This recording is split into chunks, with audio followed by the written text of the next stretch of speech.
far catch there. Looked like you were in a bit of disbelief. That was unbelievable. First off the pitch, that he got to the pitch, and then I was watching the ball. I was watching him, watching the ball, you know, like you do with something like that. Saw him jump on the wall, and I mean, I saw him catch the ball like as soon as he jumped. That was pretty unbelievable. That's pretty cool.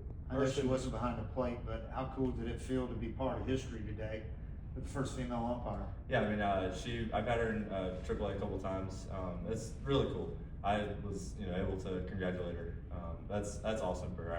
I can't imagine how hard it is for her to have come up, and you know, everyone says it's probably told her it was impossible, but to be able to be part of that, and you know, they made a big deal out of it as it should be, and that's pretty cool for her.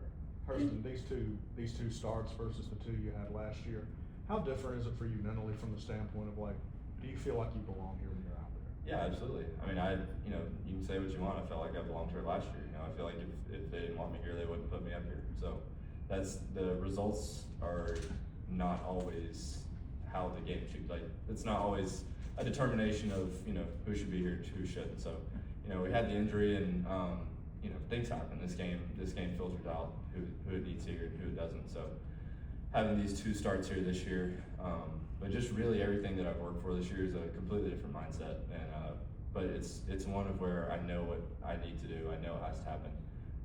I understand, you know, how the business works, how baseball works. So, you know, it's not really